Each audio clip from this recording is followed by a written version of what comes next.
안녕하세요. 반갑습니다. 이국영 강사입니다. 이번에는 워크북 1분 특강 계속 진행해 볼 건데 296번부터 한번 보겠습니다. 인간다운 생활을 할 권리입니다. 자, 1번. 우리가 34조가 있는데 장애인의 복지를 위해서 노력을 해야 됩니다. 근데 이제 이런 것들이 국가의 일반적인 의무를 뜻하는 것이지 이게 최우선적인 필요를 뜻하는 것은 아닙니다. 그래서 장애인을 위해서 저상버스를 다 도입해야 된다라는 것까지 헌법으로 나오는 것은 아니라는 판례가 있습니다. 맞는 질문이 되겠고요. 2번인데 합헌 판례이죠. 우리가 구치소나 치료감호시설에 수용 중인 자인데요. 우리가 국민기초생활보장법에 있어서 이런 연금 같은 것을 제외를 한다라는 것은 헌법에 위배되지 않는 판례가 있었습니다. 그래서 합헌 판례고 맞는 판례고. 다음에 3번인데 인간다운 생활을 보장하기 위한 객관적인 내용의 최소한을 보장하고 있는지 여부는 특정한 법률에 의한 생계급여만을 가지고 판단하면 되고 틀렸습니다. 이것뿐만 아니라 여타 다른 법령에 의해 국가가 최저생활 보장을 위해서 지급하는 각종 급여나 각종 부담의 감면들도 다 재정적인 어떠한 지원에 해당하기 때문에 총괄한 수준으로 판단을 해야 되겠죠. 그래서 요구하지는 않는다. 틀렸습니다. 이 판례가 뭐가 나오냐면은 우리가 그 인원수만을 기준으로 최저생계비를 규정을 하는데 그 장애로 인한 추가 지출을 반영을 안 했다라는 합헌 판례가 있습니다. 근데 장애로 인한 추가 지출이 필요하신 분들은 그런 다른 각종 급여나 각종 부담의 감면, 세금 같은 것을 깎아주는 것이기 때문에 헌법에 위배되지 않는다는 판례가 있거든요. 그래서 연결해 보시면 되겠고요.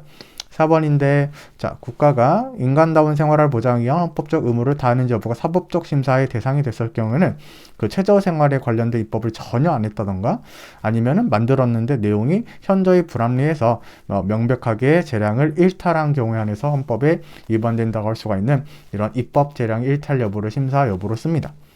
네, 그다음에 297번 한번 보겠습니다. 네, 자, 1번 질문인데요. 우리가 인간다운 생활을 할 권리를 가진다. 그 다음에 생활 능력 없는 보호를 국민을 보호할 의무가 있다라는 규정은 모든 국가 기관을 구성하지만 우리가 입법부나 행정부에 대해서는 야, 더 이상을 노력해야 된다라는 행위 규범으로서 작용을 하고요. 그렇죠? 그 다음에 헌법재판소에 있어서는 야, 그래도 이 정도는 충족해 자펀이지라는 통제 규범으로 작용을 하죠. 그래서 이 모든 국가 기관에 대해서 동일하게 적용되는 것은 아니다. 이렇게 마지막까지 정리를 했습니다. 그랬을 때 우리가 헌법 재판을 할 때는 우리가 통제 규범으로 작용한다라는 말이 맞는 질문이 되겠죠. 자, 2번인데 우리가 사회적 기본권에 의해서 제시된 여러 가지 국가 의무가 가지고 있지만 최우선적인 배려는 아니고 다른 국가가 가져와야 저와 우선순위 결정을 통해서 이행할 수밖에 없다. 맞는 질문입니다. 그럼 이제 3번으로 넘어가 볼 텐데요. 조문입니다. 노인과 청소년의 복지 향상을 위한 정책을 실시할 의무를 지는데 우리가 4번이 이제 코로나와 관련해가지고 출제위원님들께서 국가가 재해 예방 의무에 대해서 아무런 규정을 두고 있지 않냐 이건데 헌법상 이 규정이 있습니다. 그래서 알아두시면 좋은 내용이 되겠죠. 그래서 답은 4번이 되겠습니다. 자, 298번인데 1번 사회보장수급권은 우리가 사회적 기본권인데 우리가 헌법 제34조 1항 2항에 있어서 보장이 된다. 맞고요. 2번은 합헌 판례이죠. 안타깝게도 우리가 공무원이 퇴직하면 숨만 쉬고 살으라는 판례입니다. 그래서 퇴직연금의 수급자가 계신데 학교 기관 등으로부터 뭔가 월급을 받는다고 합니다. 그러면 퇴직연금의 지급이 정지가 되는데요. 이것은 헌법에 위배되지 않는 판례입니다. 3번인데요. 아까도 말했지만 우리가 인간다운 생활을 할 권리가 모든 국가기관을 기속을 하긴 하지만 우리가 입법부, 행정부의 경우와 그다음에 헌법재판소에 있어서는 동일하지 않다. 입법부랑 행정부는 행위규범으로 작용하고 그 다음에 헌법재판소는 통제규범으로 작용한다라고 공부했습니다.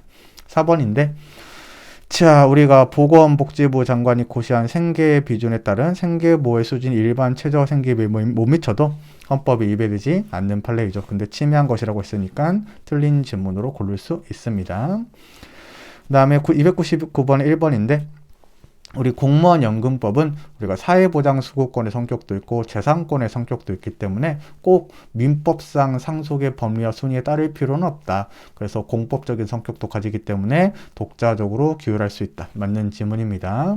순수한 재산권도 아니고 그다음에 순수한 사회보장 성격의 사회보장수급권도 아니다.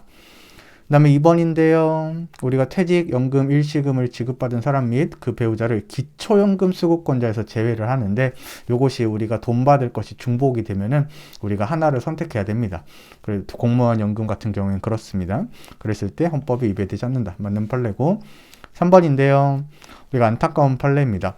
업무상 질병이 생겼는데 그 입증 책임을 그 가해자 측이 주장하는 게 아니라 피해자 측이 근로자가 부담을 시키는 것인데 이것이 안타까운 판례지만 사회보장수급권을 침해하지 않는 판례고 4번인데요.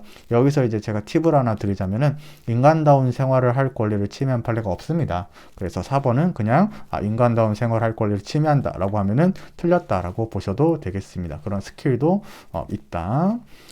다음 300번 문제를 한번 보겠습니다. 우리 참정면회 수단인데 우리가 국가 보훈적인 성격도 있고 그 다음에 사회보장적 의미의 성격도 동시에 있다. 그래서 뭐 재산권의 성격과 그 다음에 사회보장 수급권의 성격을 동시에 가지고 있다는 것이겠죠. 그 다음에 2번인데요.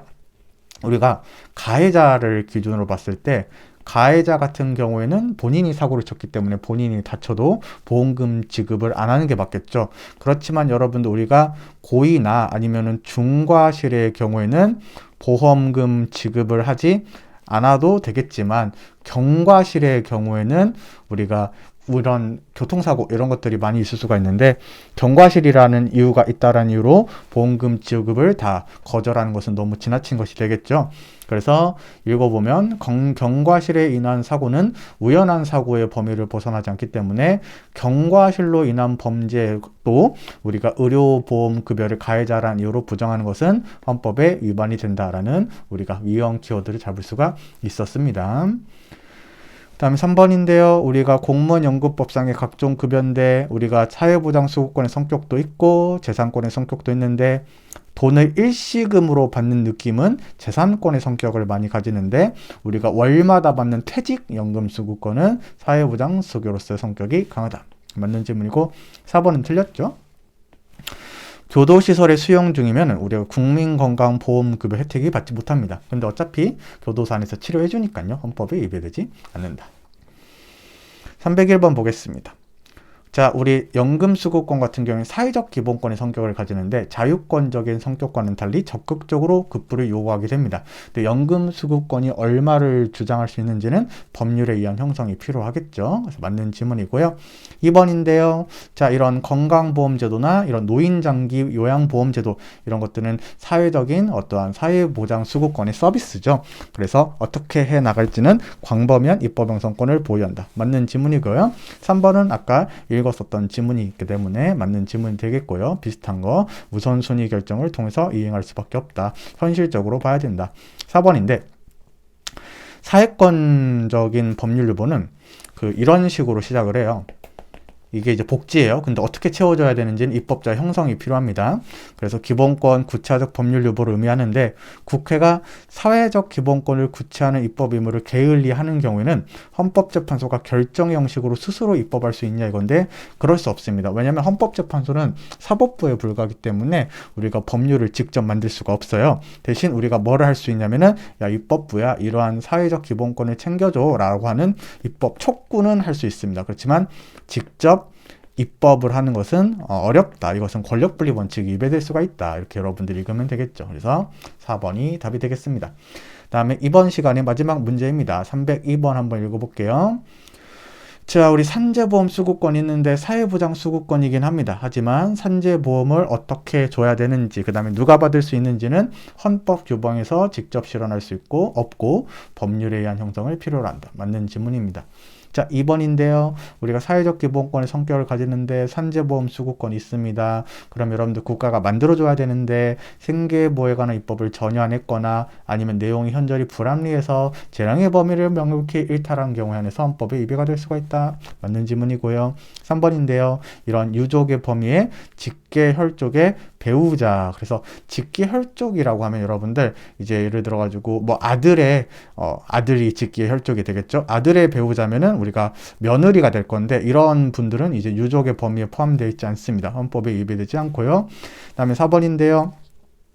우리 인간다운 생활을 할 권리를 침해한다는 판례는 없다 그랬죠. 그래서 4번을 쉽게 답으로 골라낼 수 있습니다. 그래서 다른 기본권들 같은 경우에는 각종 기본권에 대해서 침해하는 판례들이 많이 있고 그래서 단정 짓기가 어려운데 인간다운 생활을 할 권리와 관련된 판례들은 침해하는 판례가 없다. 이렇게 공부하셔도 큰 문제는 없습니다.